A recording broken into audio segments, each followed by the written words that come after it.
전도를 잘 하시는 분들이 계십니다. 그래서 우리 교회가 속한 교단에도 전도 폭발이라고 하는 프로그램을 열심히 돌린 적이 있습니다. 그 전도지 첫 번째 질문이 뭐냐면은 지나가는 사람을 붙잡고 이렇게 묻습니다.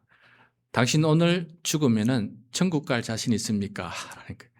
오늘 바로 죽으면은 당신 천국 갈 자신 있습니까? 라고 이렇게 질문을 시작합니다. 한 번도 죽음에 대해서 생각해 보지 못했지만은 그 질문을 듣는 순간 정말 내가 죽으면 어떻게 될까? 한번 생각해 보게끔 만드는 그런 충격적인 질문이었죠.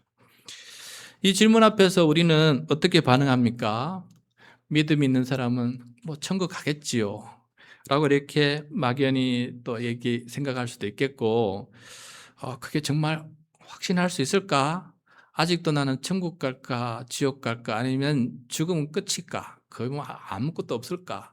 고민하고 또 의심이 드는 분들도 계실 것입니다. 여러분, 그런데 오늘은 사도 바울이 오늘 말씀을 통해서 우리들에게 한 단계 더 나아가는 질문을 우리에게 던집니다. 그 질문은 무엇이냐면은 당신은 부활을 지금 오늘 살고 있습니까? 라는 질문이에요. 이게 이미 죽음 위에 부활이 있다는 것은 전제를 하고 그 부활을 지금 여기서 살고 있습니까? 라는 질문을 우리에게 던지고 있습니다. 여러분, 오늘 고린도전서 15장 중간 부분인데 고린도전서는 고린도 교회의 9가지 큰 문제에 대해서 사도 바울의 영적 처방전을 내리고 있는 거예요. 근데 오늘이 이제 마지막 9번째 문제가 뭐였냐면은 고린도 교회 성도들 중에 죽은 자의 부활이 없다라고 주장하는 사람들이 들어 있었기 때문입니다. 죽은 자의 부활이 없다라고 생각하는 사람들이 들어 있었다라는 거예요. 그렇게 잘못된 부활관은 신앙적인 오류에만 그치지 않습니다. 삶 전체를 흔들기도 해요. 그러니까 올바른 신앙을 가지지 않으면은, 올바른 부활관을 가지지 않으면은 현재 내 삶조차도 뒤흔들어 버린다라는 거예요.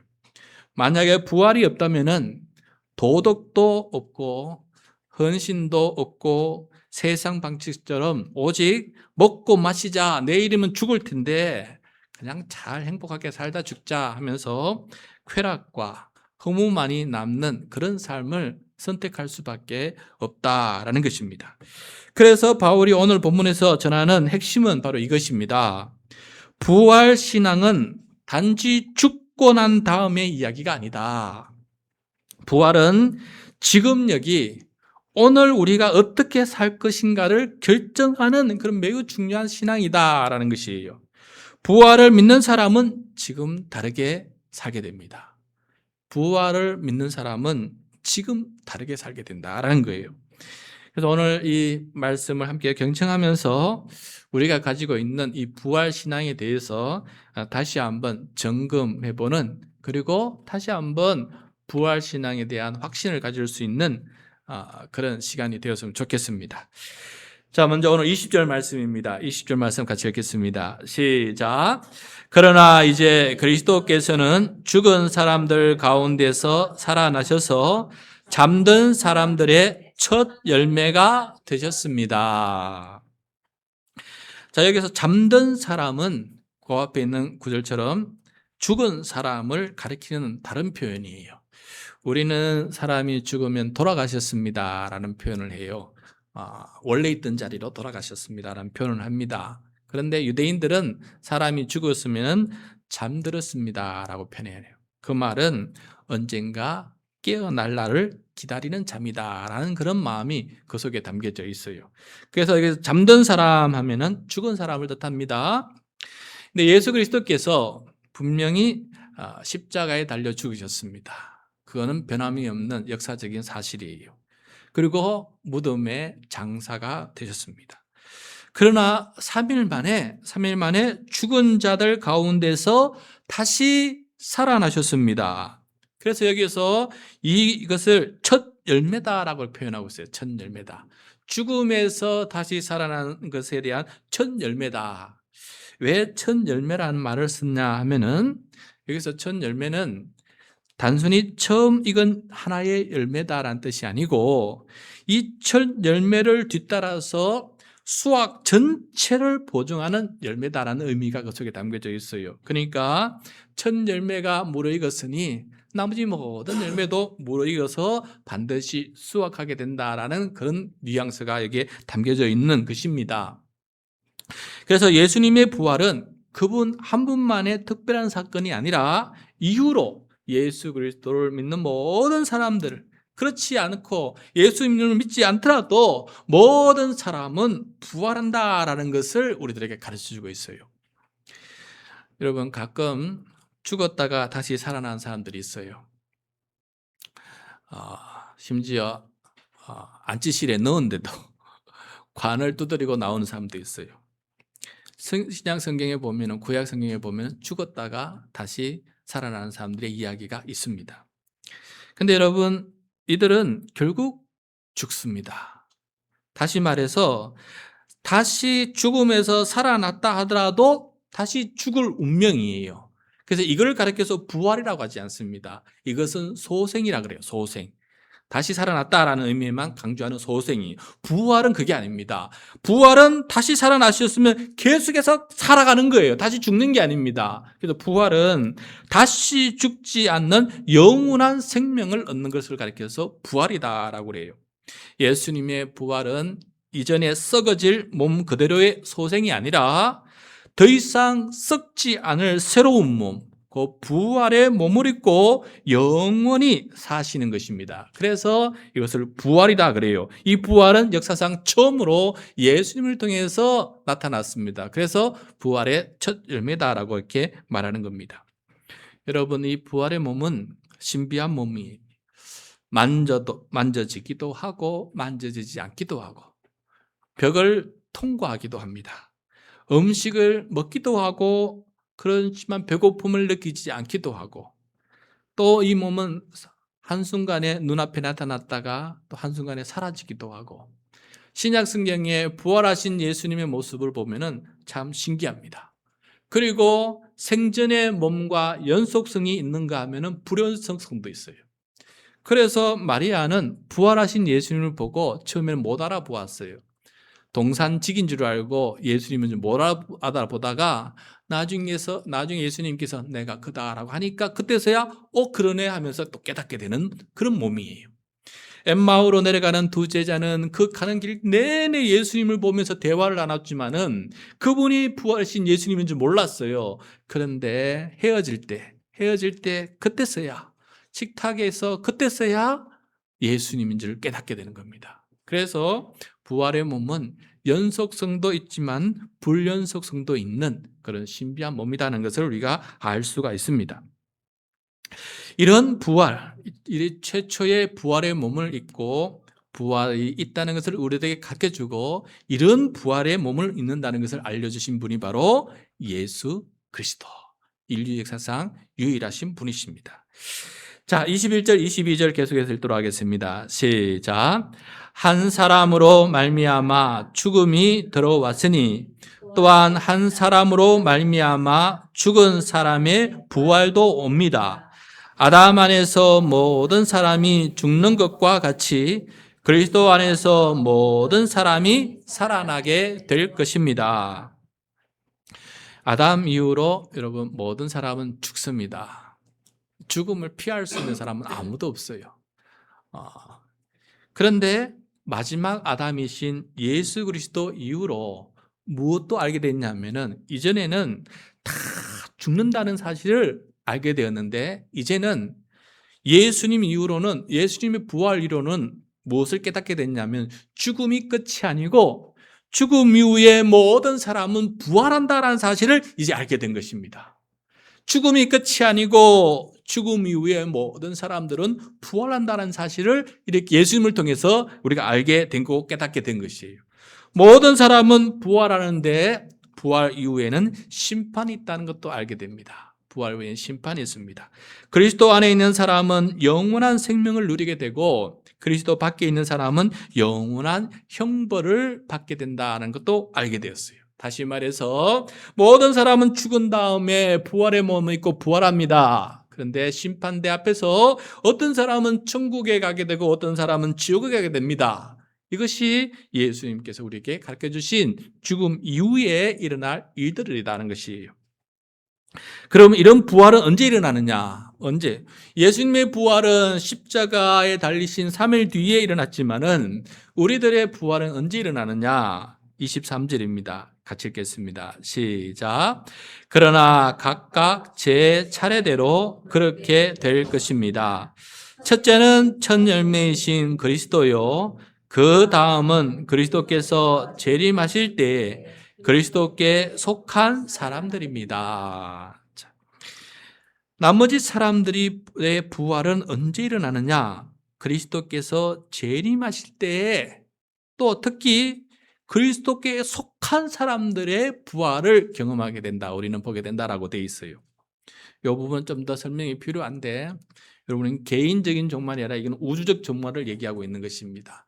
개인이 죽으면은 즉시 부활의 몸을 입고 낙원에 가서 예수 그리스도와 함께 마지막 종말을 기다리게 됩니다. 새 하늘과 새 땅을 기다리게 돼요.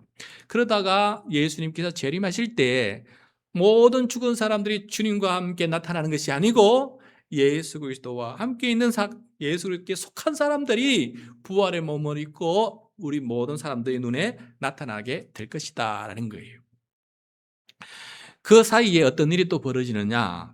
예수님은 이 세상 모든 권력들, 악한 권력들을 다 무너뜨리고 예수 그리스도께서 다스리시는 나라, 주님의 나라를 만들어 가실 거예요.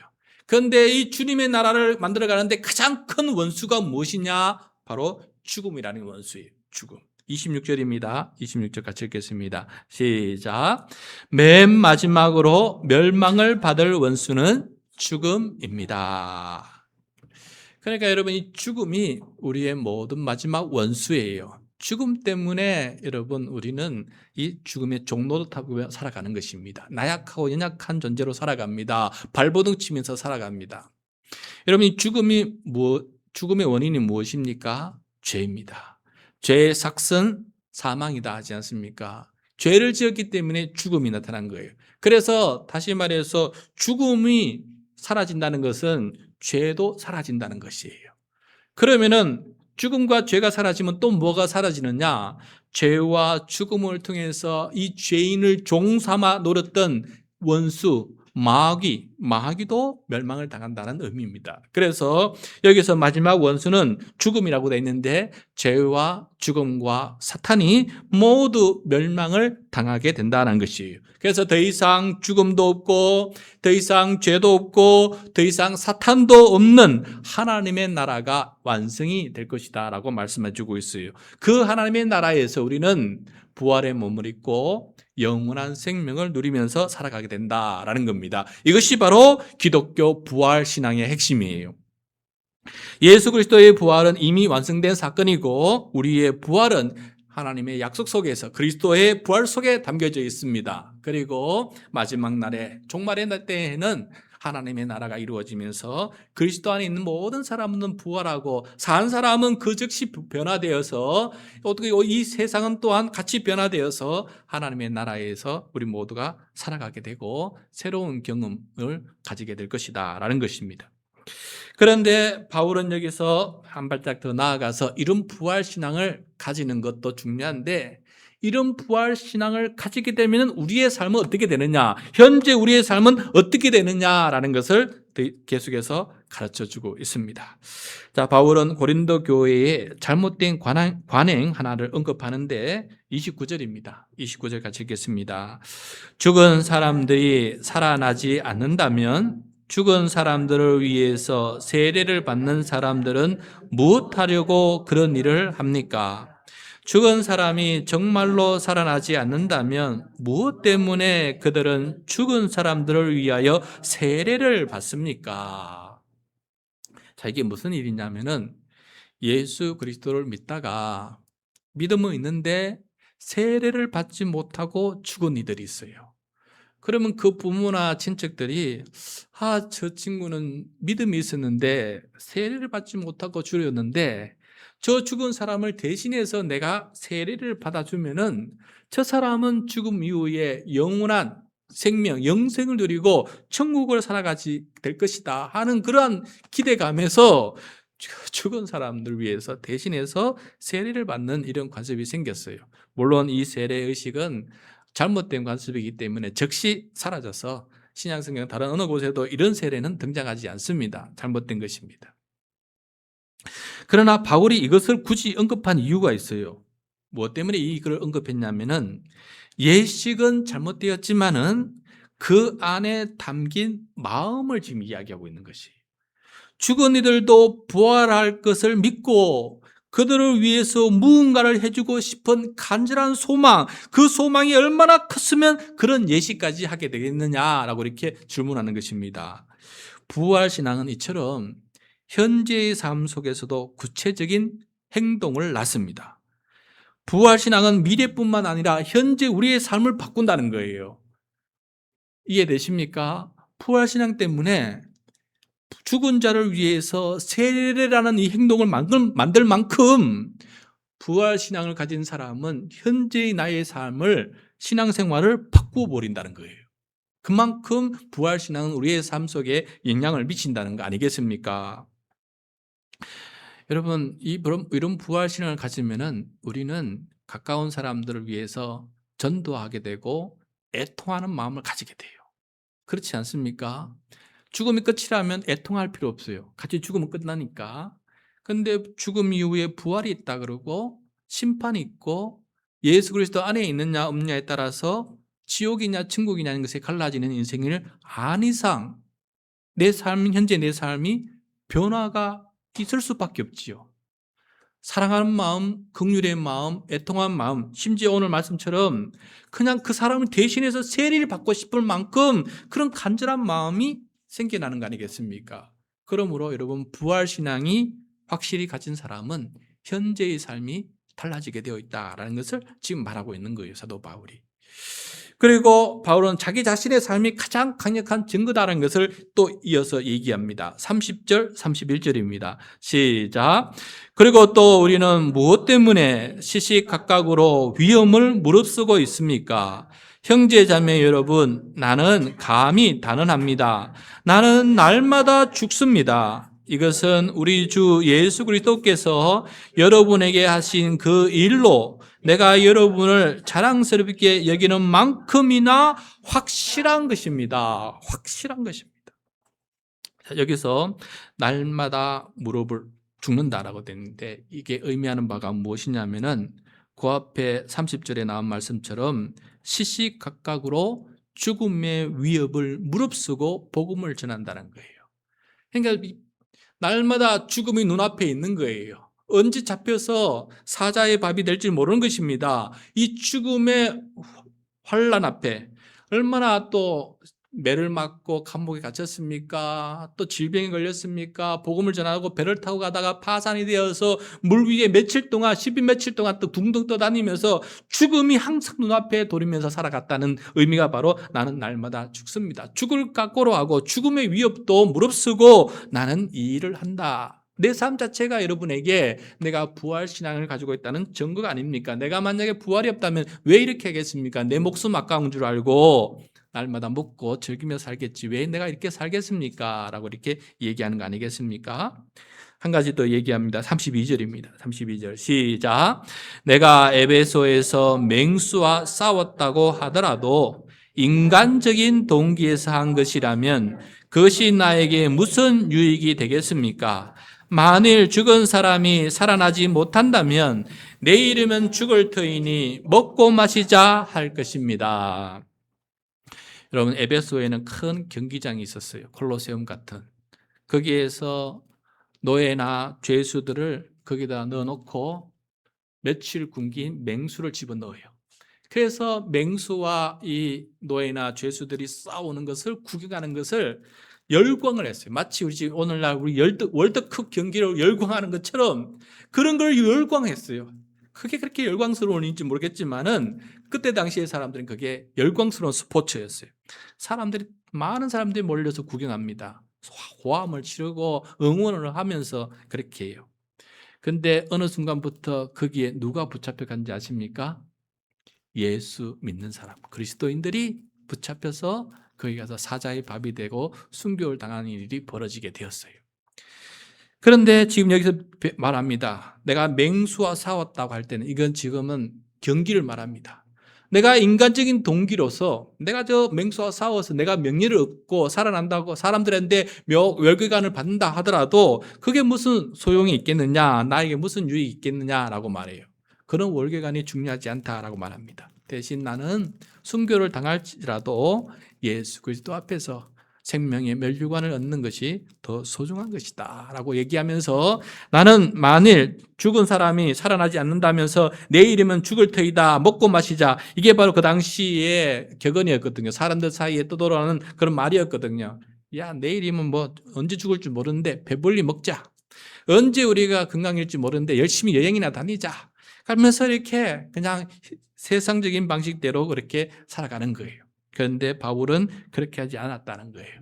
그걸 위해서 살지 않았다는 것을 말씀하고 계시면서 죽음을 무릅쓰고라도 복음을 전할 수 있었던 것은 바로 부활이 있다는 것을 분명히 알았고 부활 이후에 예수 그리스도 앞에 서게 된다는 것을 알게 되었기 때문에 그는 이런 일을 하게 되는 것이에요. 여러분, 사도 바울은 원래는 예수 그리스도를 핍박하는 사람이었어요. 그리스도 교회를 핍박하는 사람들이에요. 그래서 앞장서서 스데반을 돌로 던져 죽일 때에도 가장 앞장섰던 사람 중에 한 사람이 바울이에요. 그런데 그가 어느 날 예수쟁이를 잡아오려고 다메섹으로 가다가 도중에 부활하신 예수님을 만나게 되었어요. 그때부터 사도 바울은 인생이 180도 바뀌었습니다. 예수를 핍박하는 사람이 아니라 예수를 증거한 사람으로 바뀌어버렸어요. 이런 삶의 180도 변화된 이 삶을 설명할 길은 하나밖에 없습니다. 그가 정말 예수 그리스도, 부활하신 예수 그리스도를 만났다는 사실 외에는 이걸 증명할 길이 없는 거예요. 예수 그리스도의 십자가에 못 박혀 돌아가셨을 때 따르던 12제자들은 겁이 나가지고 자기들도 붙잡혀 죽을까 싶어서 다락방에 숨어 벌벌 떨고 있었어요. 그런데 그들이 부활하신 예수 그리스도를 만나게 되었어요. 그리고 난 다음에 예수님처럼 그들도 하나님 나라 복음을 전하는 사람으로 바뀌었어요. 12제자 중에 요한을 빼고 전부 다 십자가에 달려서 똑같이 예수님처럼 순교를 당했어요.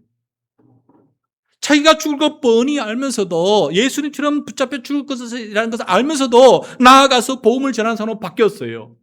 어떻게 두려움에 떨던 사람이 이렇게 죽음도 무릅쓰고 나가서 복음을 전하게 된 사람은 바뀌었을까? 그것을 설명할 길은 하나밖에 없습니다.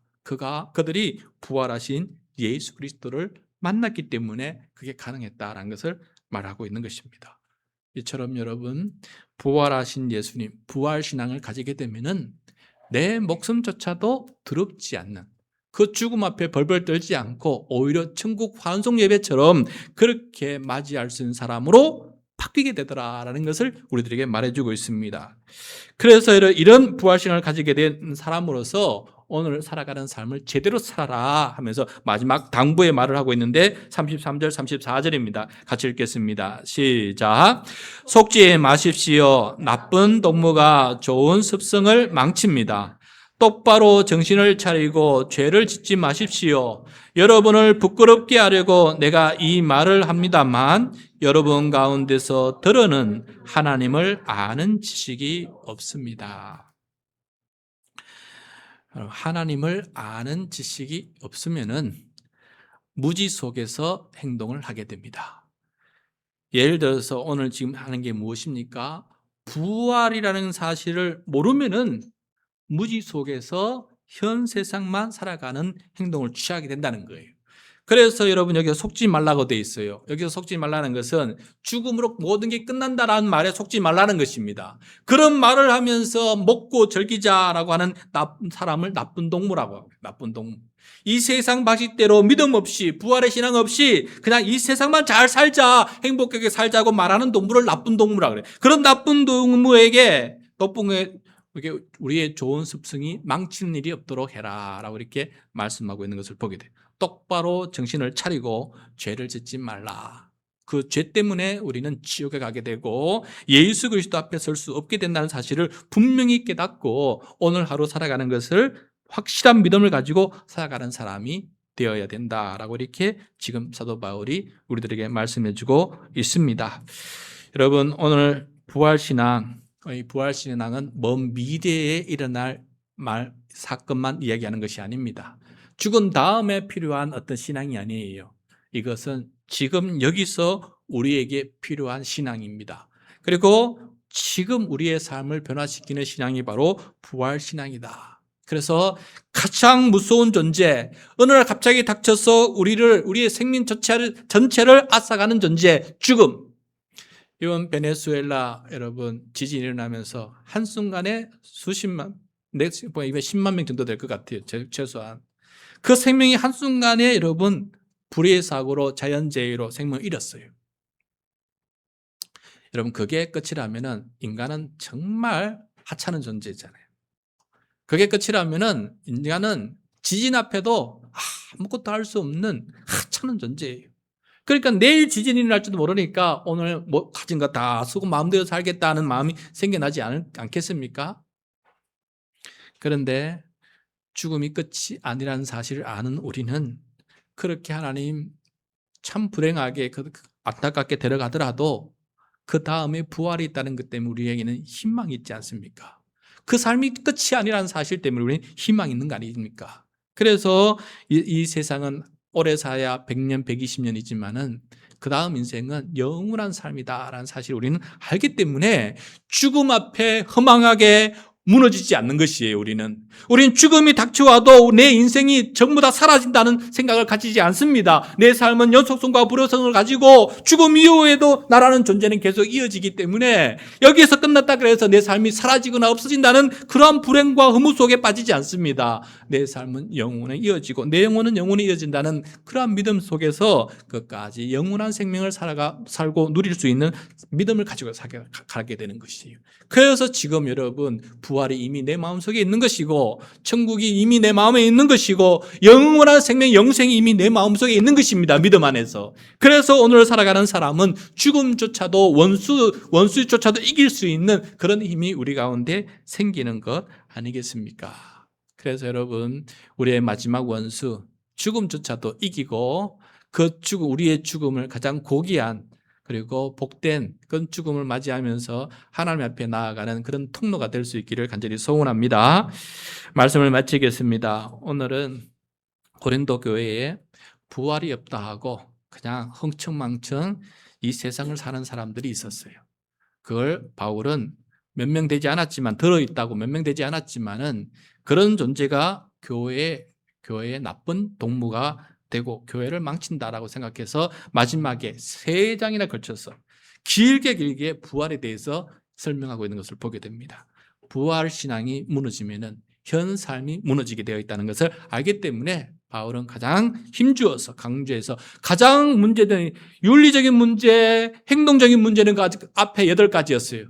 그런데 가장 큰 중요한 문제는 믿음의 문제예요. 그래서 9번째 이 믿음의 문제를 다루면서 가장 길게 설명하면서 부활신앙을 제대로 가져라고 이렇게 얘기하고 있는 것을 보게 됩니다. 그러므로 여러분 우리도 이 부활신앙을 제대로 가지고 하나님을 아는 지식, 우리 인류에 대해서 계획을 가지고 계신 하나님의 계획을 아는 지식을 가지고 오늘 하루를 가장 바르게 그리고 용기 있게 그리고 정직하게 하나님 앞에 아름답게 살아가려고 몸부림치고 살아가는 우리 모두가 될 수 있기를 바랍니다. 우리는 연약합니다. 연약한 우리를 붙잡아 주실 수 있는 분은 예수 그리스도밖에 없습니다. 우리의 죄를 정죄 당할 우리의 운명을 정죄하지 않고 용서해 주실 분은 예수 그리스도 한 분밖에 없습니다. 그분이 내 삶의 주인이 되어야 됩니다. 그래서 이 땅을 살아갈 때에나 죽은 이후에 부활할 때에나 우리의 삶의 주인은 예수 그리스도 한 분밖에 없으니 그 예수 그리스도를 굳게 믿고 신실하게 따르고 예수 그리스도의 몸된 이 교회를 든든히 세워나갈 수 있는 우리 모두가 되시기를 축복합니다.